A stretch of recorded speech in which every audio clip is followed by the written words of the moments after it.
want to take this time and join with Michael, welcoming each one of you here during this time of worship. Now, you might be wondering why the most familiar face in the congregation is not standing here. Well, there's a celebration going on a little bit north of here. Dexter has been preaching at Auburn now for 40 years. And it's a huge milestone. Murphy has joined Dexter and his family there at this time of celebration, speaking to that congregation. There's depressions in the floor up here that my feet won't fit into. They're so large that, and I've got big feet. But in taking this time, I'm thankful that you're here, have chosen to be here this morning during this time. For this, there is a message for all who are in the kingdom. God loves you enough to sacrifice His only begotten Son.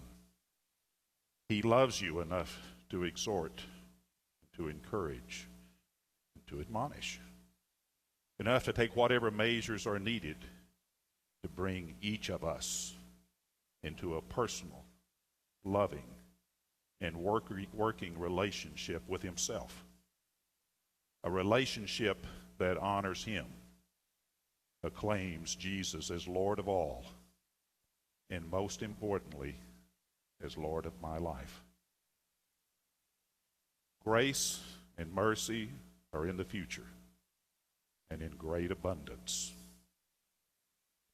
Now, for the one who takes his personal relationship with God for granted, a relationship not valued highly enough of continual work and development, there is this message: God is just. Webster defines that word just as being what is merited or deserved. And so we can't stand a just God. We must withstand and embrace the loving God. But the good part is, while we breathe, God is patient. He's not very far away. He waits for you to make your move, and then He reaches out to bless you in a way befitting you personally. Now, there's a sad truth here in that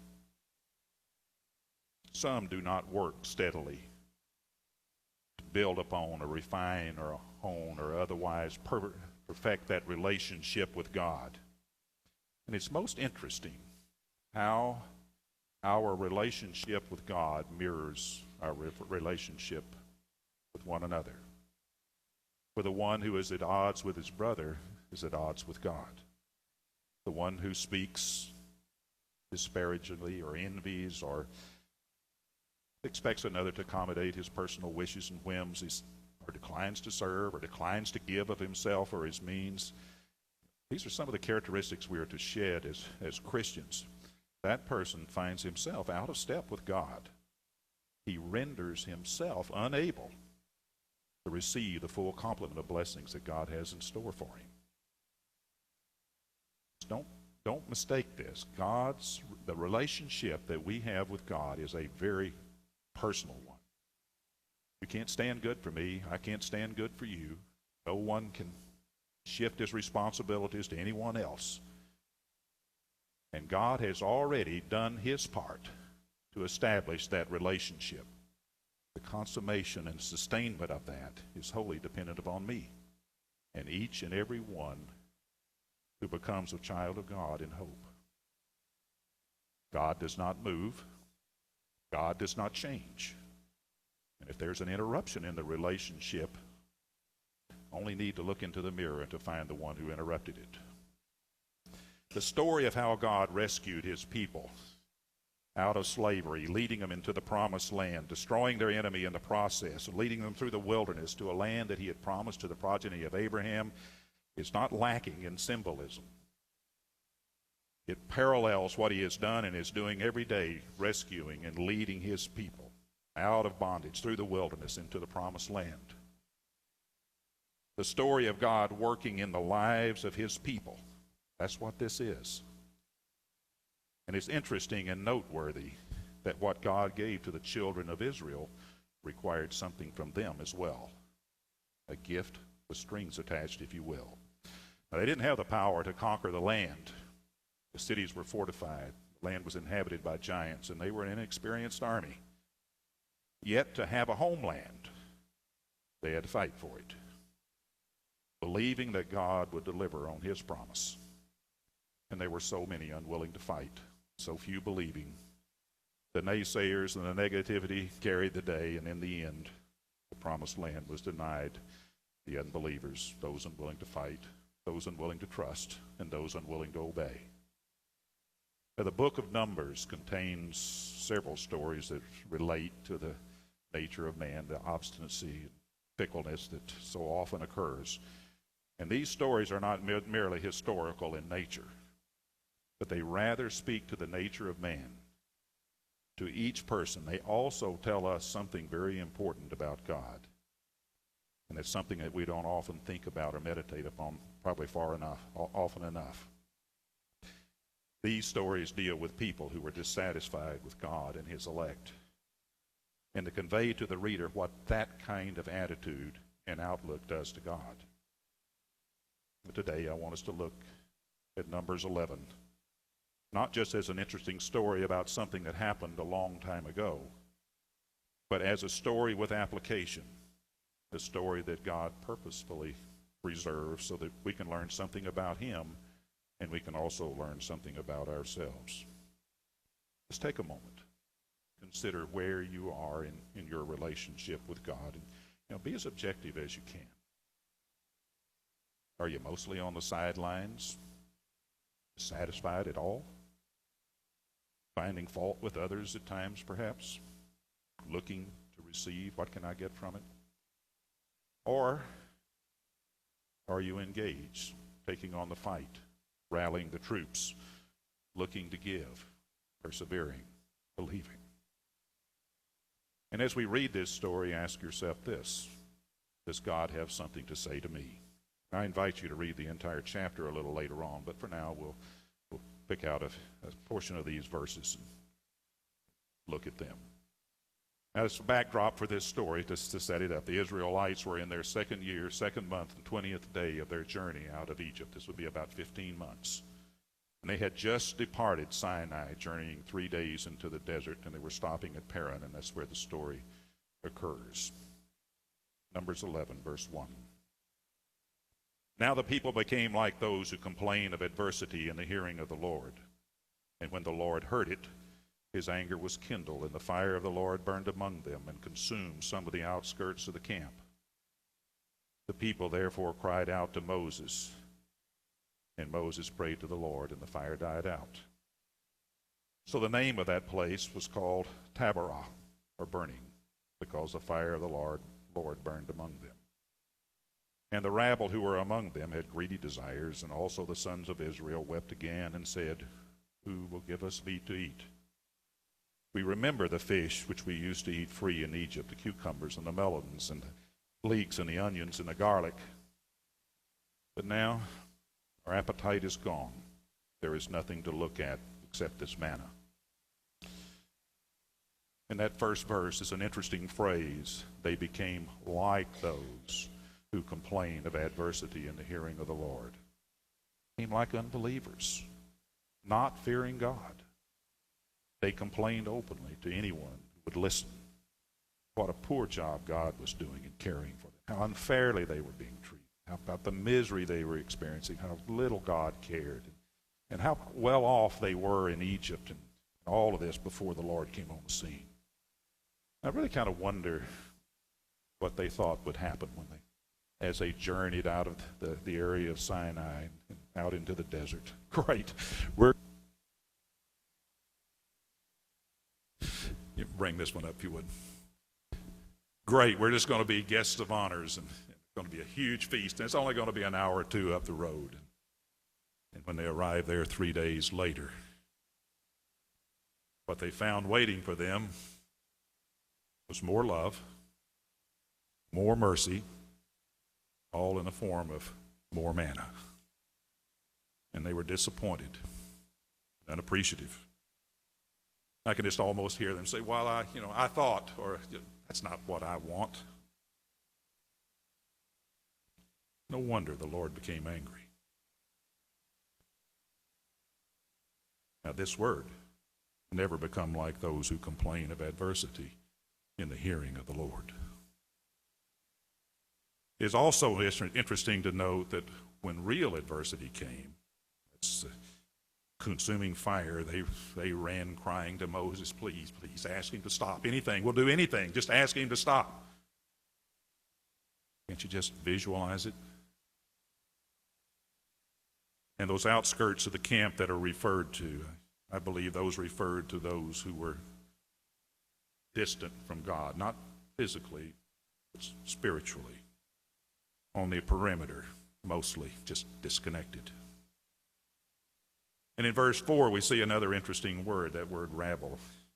These were the troublemakers. They got things started. Discontentment, envy, strife, resentment, jealousy, things of that nature. They were the manipulators of others who manipulated to get something that they wanted for themselves. The text tells us they were greedy. Webster defines that as having an excessive or reprehensible desire to own or possess, quite often used in terms of food, in connection with food or drink. Let's take note of anyone who plants harmful thoughts. There's a price to be paid if you bite and carry their water. Sure enough, the people did bite, and they did carry the rabble's water. And the next thing they're doing is they're singing the praises of slavery. Can you imagine how good it was and how bad it had become under the leadership of Moses following this God into the desert? Picking up in verse 10. Now Moses heard the people weeping throughout their families, each man at the doorway of his tent. And the anger of the Lord was kindled greatly, and Moses was displeased. So Moses said to the Lord, why hast thou been so hard on thy servant? And why have I not found favor in thy sight, that thou hast laid this burden of all of this people on me? And so here we go again, egged on by the rabbles and smoke still in the air. And they were whining again, and again Moses was on the receiving end of the grievances. And the angering angered the Lord.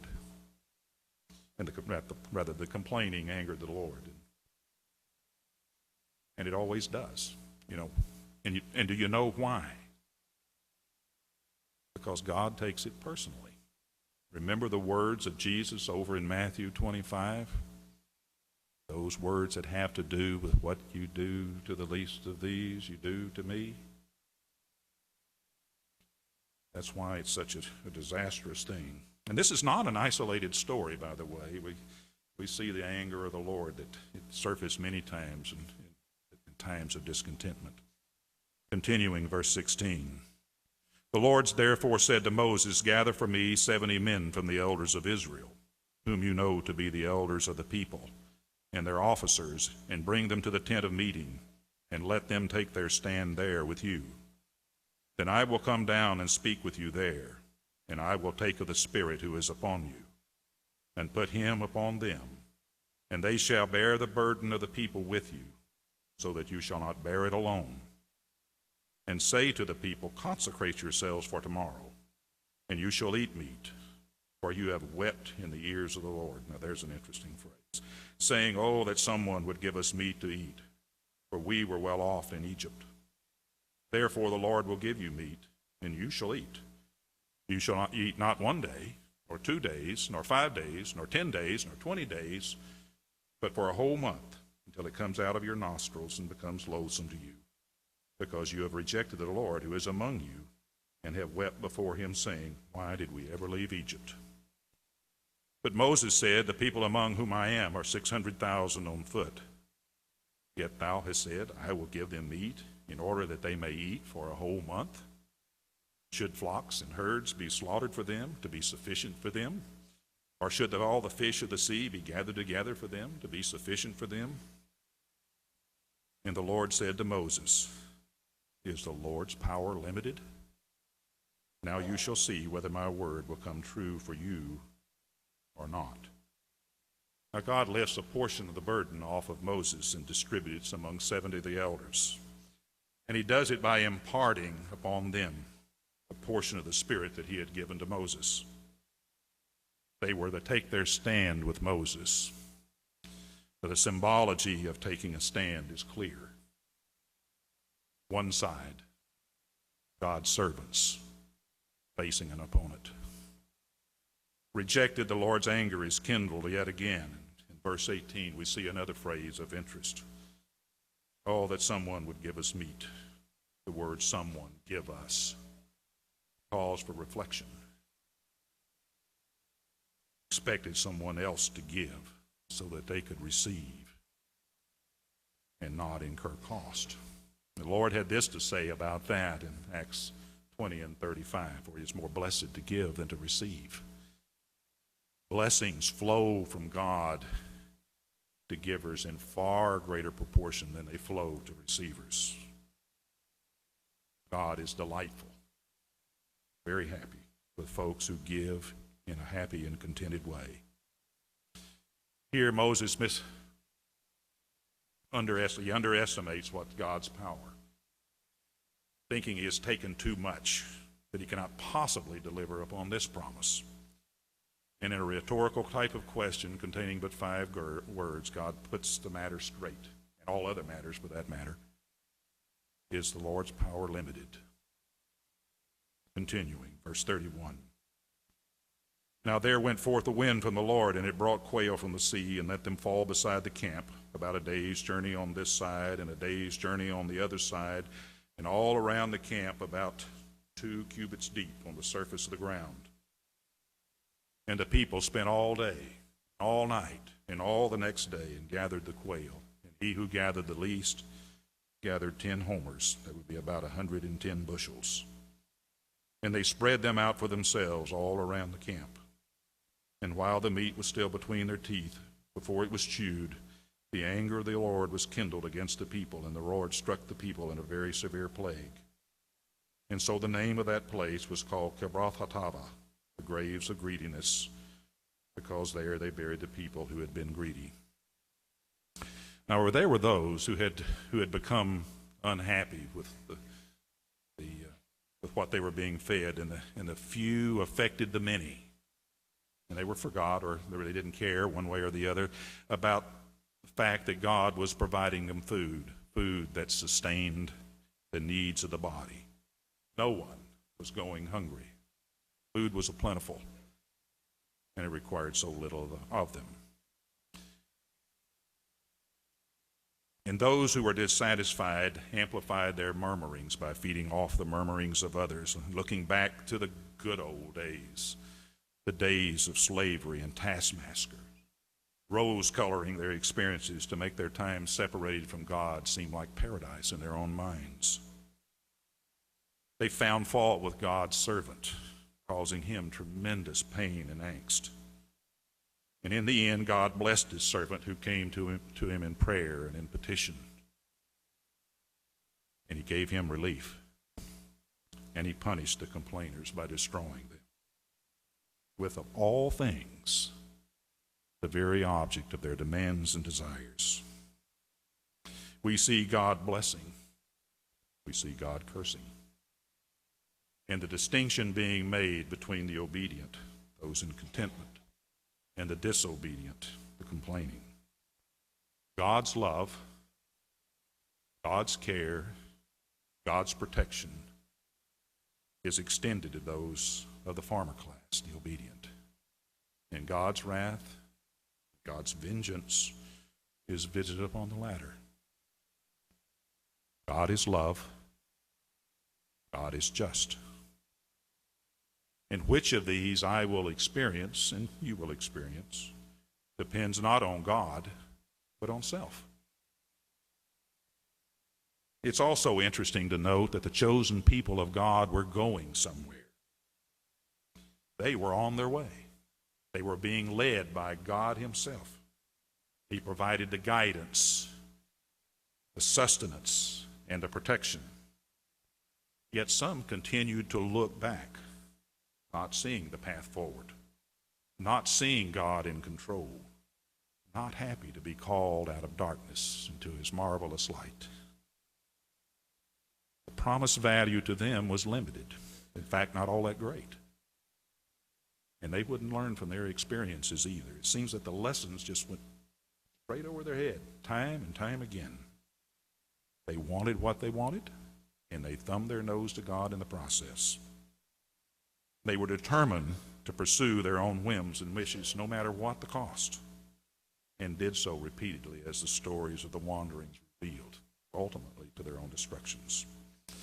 Now, we live in a time when being critical of others or self-centered with our own wants is encouraged by the entire culture. We see it in advertisements that appeal to our base desires.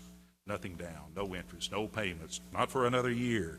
Pamper yourself. You deserve it. You can have it all. We see it in drug abuse and alcohol abuse. We see it in the entertainment industry, where violence and gratuitous sex are the central themes.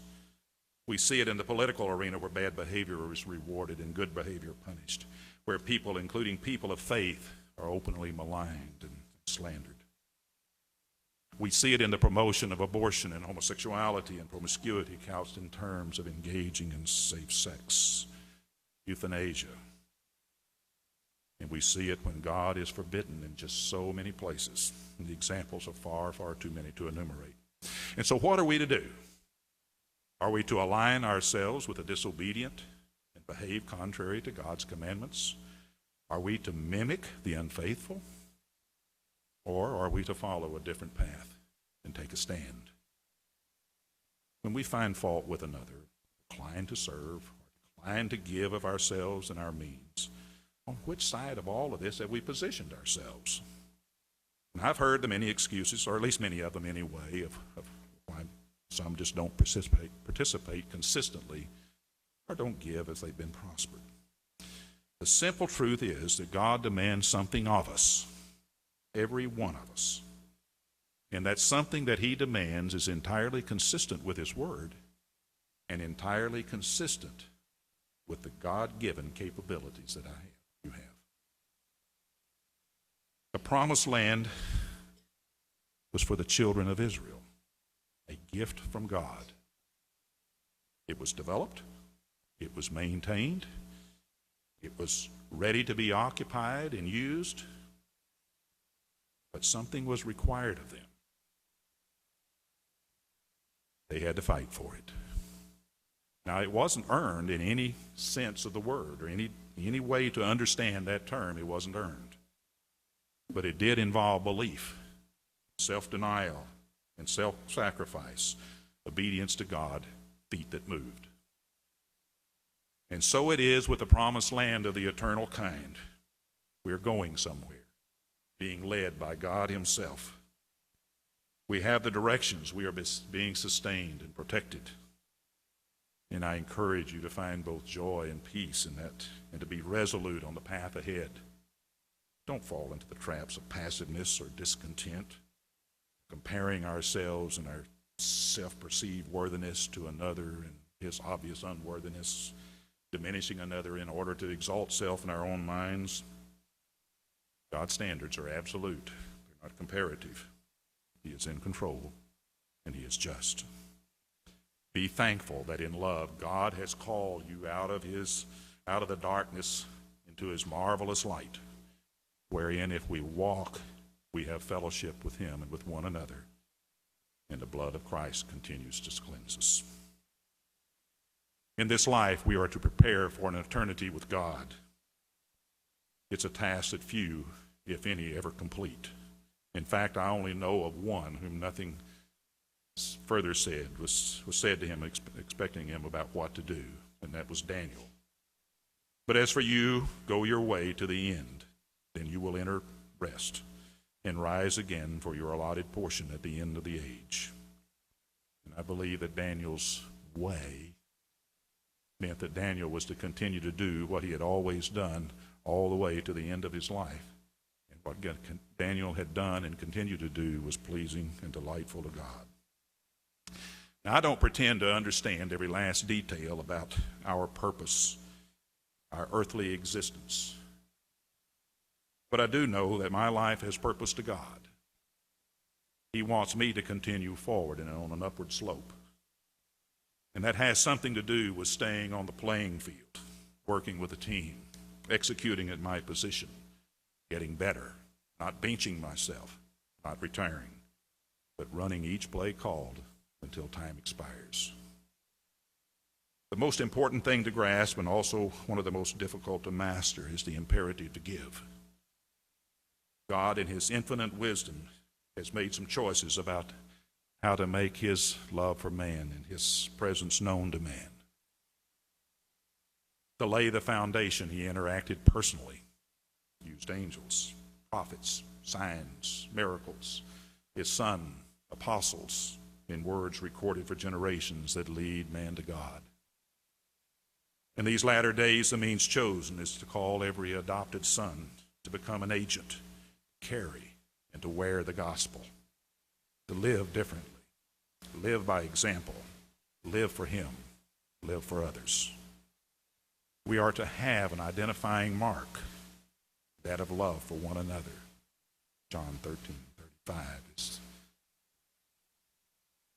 we are to emulate him, sacrificing, giving of ourselves and our means. The scriptures say we are to be holy, conveying this idea of being different from others. More often, those who do not know God and live and act in a worldly fashion, selfishly, self-centered, indulging in destructive practices. It's not to be that way with God's people. Now, there are other messages that come out of Numbers 11, but the clearest is this.